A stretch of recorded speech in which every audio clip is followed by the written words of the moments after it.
Bonsoir à toutes et bienvenue sur notre émission Racontaz littéraire. La Racontaz littéraire Yamazot tout le temps des livres, des nouveautés.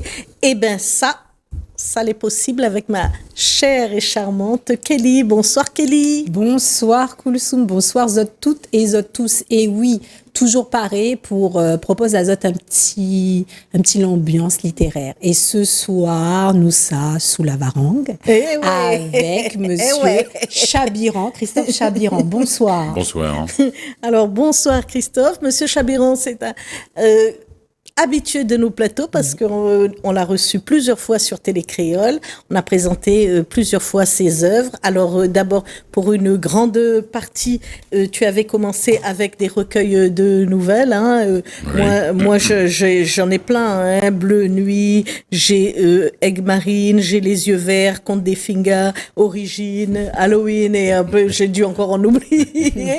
Et ensuite, c'est alterné avec des romans policiers. Des romans policiers. Oui, voilà, qui se passent tous à La Réunion. Qui se passent tous à La Réunion, avec toujours nos deux policiers de Malartic, oui. Picard et Casambo. Voilà, ça même. C'est de là. Et puis voilà, moi j'ai lu 4 romans policiers et ça donne. Oui. Ils courent les gars. Ils courent les gars. Et puis j'ai aussi aimé, l'unique pour le moment album de jeunesse. Pour le moment, oui. Ouais. Oui. Léa. En avant la musique. Alors là, c'était pour faire la transition avec. Vous êtes aussi un musicien, oui, parce que tu joues aussi de trombone. Oui. Et jazz, donc jazz, amateur de jazz. Oui. Et puis passionné de moto.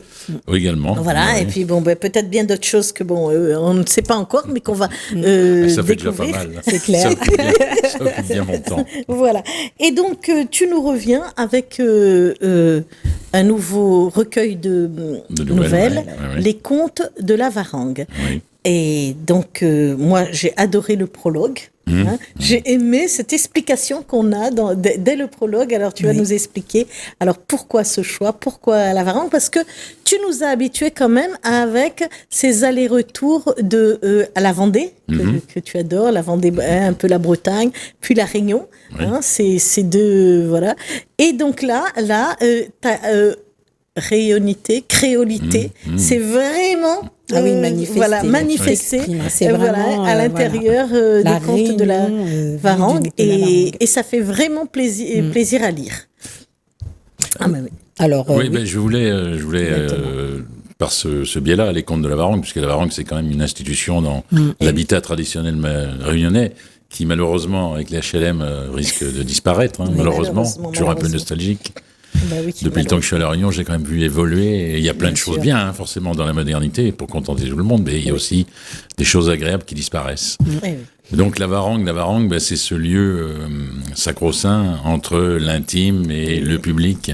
C'est l'endroit où on reçoit les gens qu'on ne connaît pas encore suffisamment pour les faire rentrer dans la maison. Oui, dans la maison.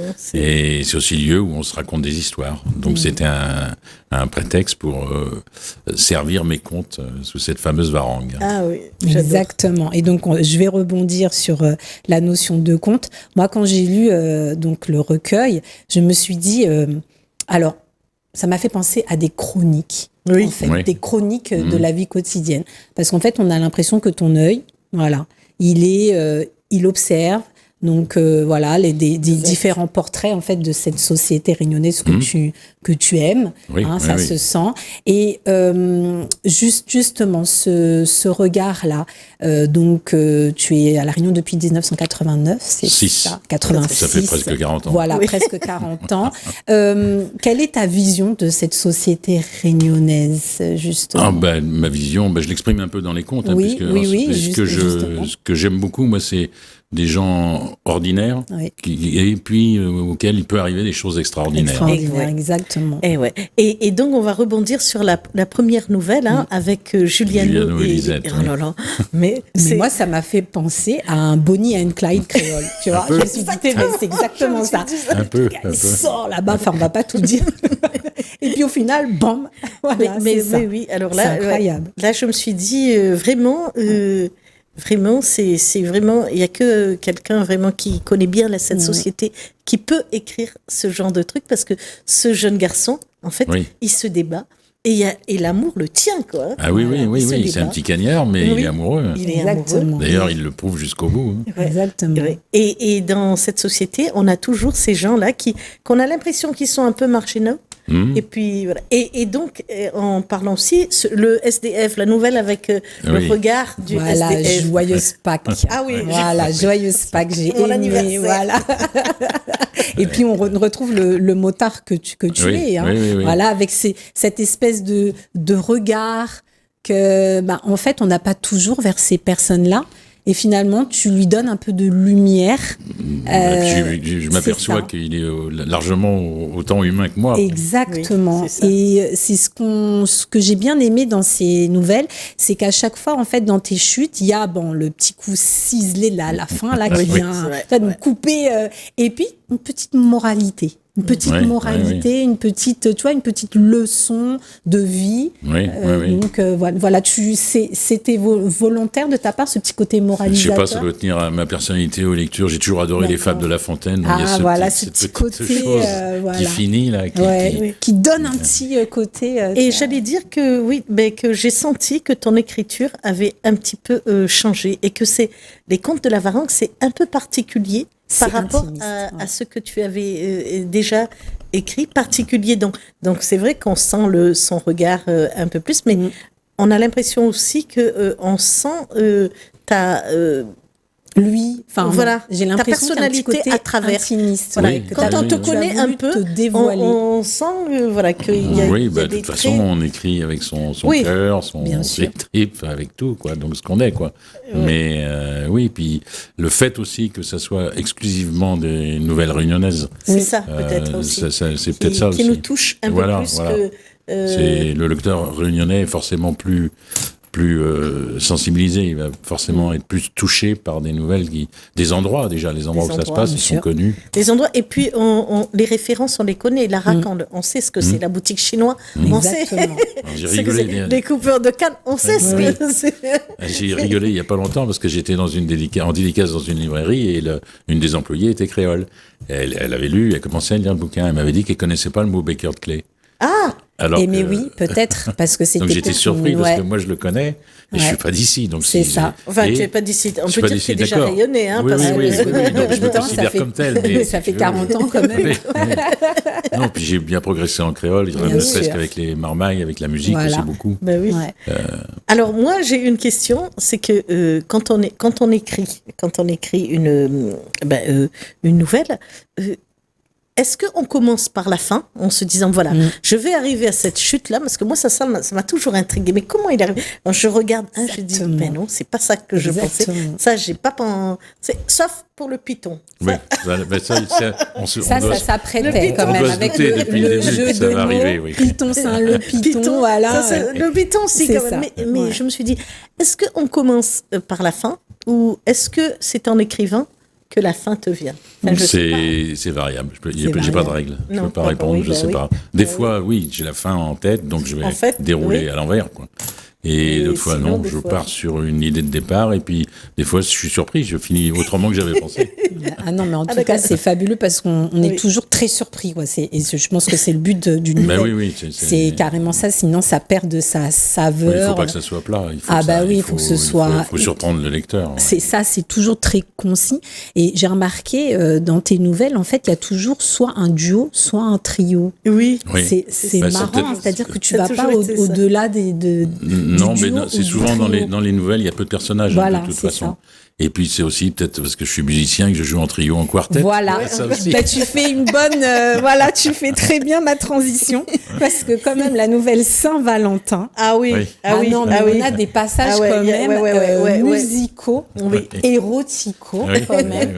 C'est fabuleux. Et avec les instruments de musique, il arrive à te créer des sensations dans le corps, une ambiance, et bam, on a des choses qui viennent de nulle part. Et puis la chute qui voilà. Et enfin tout ça pour célébrer un amour assez pur, quoi, finalement, avec tout ce théâtre que tu nous donnes, quoi. Mais à la fin, finalement, je reviens toujours à ce petit côté, tu vois, très pur, très sage, finalement, qu'on retrouve également dans La nouvelle, j'ai bien aimé aussi Joyeux anniversaire, Oui. avec ce couple de Gramoun. C'était touchant. Oui. Et ça te rappelle, tu vois, c'est quand, parce que bon, maintenant le couple, tu vois, c'est plus comme les couples longtemps, quoi. Tu vois, c'est nos Gramoun, quand ils se mariaient vraiment, tu vois, pour le meilleur et pour le pire. Oui, ils restaient ensemble. C'est ça. Et Non, c'est vrai que on là, veut pas de pire. non, maintenant on veut pas de pire, on veut que le meilleur. Et c'est vrai que c'est intéressant voilà, j'ai trouvé ce côté binaire, voilà. Oui, et puis bon, binaire, j'essaie aussi trio. d'être touchant par moment, ça c'est attachant. Oui, non, mais Je complètement. suis un grand romantique dans le fond. Bon, c'est mignon. malgré toutes mes nouvelles où il y a un peu de sexualité un peu trash finalement. Ah bah là c'est pas trash, hein. Enfin, Non. je veux dire tout Non, ce c'est loin jeu. d'être Joséphine, là. Oui, on est loin des policiers. Oui. C'est ça, là, j'ai vraiment l'impression, c'est une écriture intimiste. Je sais pas, c'est peut-être l'âge, c'est peut-être l'expérience. On a vraiment l'impression que, lisez ces contes pour découvrir un petit peu qui je suis, j'ai l'impression. Oui, peut-être. C'est l'impression que ça donne, en tout cas. Alors, moi, je vais revenir sur je crois que c'est la deuxième nouvelle, Julie Larousse. Oui, Julie Larousse. Ah ouais, c'est le pêcheur, le bateau. Oui. Et là, c'est la première fois où, peut-être que j'en ai oublié, mais c'est la première fois que je lis quelque chose qui part un peu dans le fantastique. Exactement. Hein, c'est la première fois. C'est pas la première fois, mais mais parce que il y en a eu parlé, peut-être que j'ai oublié. Voilà. Que j'ai oublié. Et là, c'est nouveau, mais c'est bien. Donc, il va falloir peut-être aussi arrêter un peu les romans réalistes et aller. Est-ce que c'est un projet aller vers ce pas spécialement. J'écris au gré de mes humeurs, au gré de mes envies, donc je sais pas de. Parce que là, c'est vrai que c'est doux, ça arrive doucement. Puis après, bim, quoi. Oui, après, c'est une nouvelle. Hein, là, c'est ça, la bim. On ne peut pas faire autrement. C'est clair. Et c'est ce qu'on aime aussi. Oui. On lit des nouvelles pour ça, pour cette chute qu'on attend. Exactement. Moi, j'aimerais donc rebondir sur une définition que tu as donnée de l'écrivain. Alors, c'est un être contradictoire en 2015. Oui. Voilà. Oui. J'ai essayé de m'en souvenir. Voilà. Alors, tu as dit à la question « Qu'est-ce qu'un écrivain ?» C'est un être contradictoire, un solitaire qui va à la rencontre des autres. Entre parenthèses, l'écriture se pratique dans la solitude, mais parle des autres et s'adresse aux autres. Ah oui, je confirme alors. Voilà, et on retrouve en fait ce va-et-vient dans ton recueil de nouvelles, et en particulier dans la nouvelle qui s'appelle Dernière dédicace. Ah oui. Voilà, où tu es dans une séance, voilà, parce que ce que tu fais, hein, généralement, dans les séances. Fait vendredi. Voilà, exactement, là où on t'a rencontré. Et là, tu te poses en observateur en fait de cette société et tu te cales donc sur une famille. Alors, t'es pas tendre. Hein. Non, c'est pas tendre. C'est très réaliste. C'est des familles qu'on peut voir. C'est ça. Et c'est vrai que ce regard que tu traînes là, enfin que tu portes sur cette famille, et après justement tu en fais quelque chose, moi je trouve que tu en fais un portrait quoi finalement. Oui. Tu distilles en fait une petite peinture comme ça, à Maupassant. On m'a souvent dit que j'avais une écriture photographique ou cinématographique. Exactement, parce qu'on visualise quoi cette famille avec. C'est la surconsommation. On en connaît tous. Voilà quoi. Et c'est vrai que c'est aussi une critique un peu de la société comme elle évolue. Mais bon, il faut bien que tout le monde mange, il faut bien que tout le monde soit logé. C'est ça. On peut pas y échapper. Mais bien sûr. Alors là, on arrive au galop vers le moment où il faut parler de l'objet que tu as emmené. Ah ouais, ça sera pas spécialement original parce que l'objet que j'ai amené. Alors, peu importe. C'est un harmonica. J'allais pas emmener le trombone parce que ça prendrait trop de place. Un peu, Donc c'est une référence aussi à ma culture musicale, à la musique, qui vient de la seconde partie de moi-même. D'accord. Et donc tu commences la musique quand ? J'ai commencé le piano, moi j'avais 7 ans. On m'y a mis d'autorité, j'ai pas du tout envie de faire du piano, donc j'étais même enfermé dans une salle avec presque attaché au piano. Je donnais des grands coups de pied dedans. Et ma mère surtout a tenu bon. Et finalement, le goût m'est venu. Donc j'ai continué le piano jusqu'en terminale, jusqu'à 17 ans. Et après, j'ai eu un petit laps de temps où j'ai pu faire une musique, le côté professionnel était intervenu. Et puis j'ai commencé le trombone. Et j'ai plus jamais lâché le trombone. D'accord. Mais c'est pas commun en fait de faire de l'harmonica. Qu'est-ce qui te plaît dedans? Comment j'ai aimé l'harmonica? Quand j'étais môme, j'avais 10 ans, il y a un film qui est passé à l'époque, c'était L'homme à l'harmonica. Il était une fois dans l'Ouest. Oui, très connu. Okay.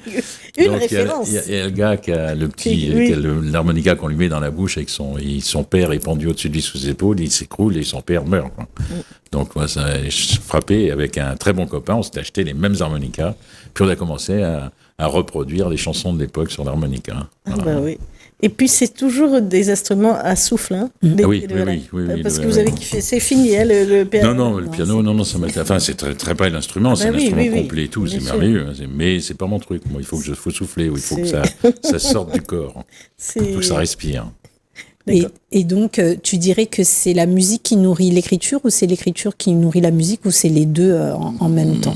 C'est comme des vases deux, s'il y a des interactions, hein, puisque là, par exemple, dans la séance, dans la Saint-Valentin, je suis en train de faire la musique, puis en même temps, je regarde les gens, il y a une situation un peu bizarre, des gens tous aussi bizarres, des gens très différents. Enfin, ça, c'est le fait commercial. Entre les solos, j'observe et je me nourris de ça, en fait. C'est toujours ça, ce regard-là, ce jeu qui revient tout le temps. J.E. Mais oui. Et donc, moi, je voudrais revenir aussi sur la nouvelle avec l'antiquaire. L'antiquaire et l'ébéniste, il est ébéniste, et puis le jeune novice là qui vient, et donc de confronter ces deux générations là, parce que il n'y a pas beaucoup de nouvelles qui les confrontent, il y en a 2 ou 3 là-dedans où on est dans l'intergénération. Ça apporte, pour vous pensez vraiment que ça apporte quelque chose aux jeunes comme dans la nouvelle, ou bien c'est 2 mondes qui n'arrêtent pas de s'éloigner? Je pense que c'est un rapport qui s'est perdu, je trouve ça dommage, entre les anciennes générations et les nouvelles, quoi. Les vieux ont des choses à transmettre, ils sont pas que bons à aller à l'EHPAD à un certain âge, quoi. Ils ont des choses à dire, ils ont des choses à faire. Et alors ce plaquage qu'on fait un petit peu, où on installe des jeunes dans des maisons, c'est mieux que rien, mais c'est pas naturel, quoi. Non, c'est voilà, je suis un peu nostalgique de cette époque-là, quoi, où on avait un grand-père, on discutait, il apprenait des choses, il vous apprenait sa vie, il apprenait.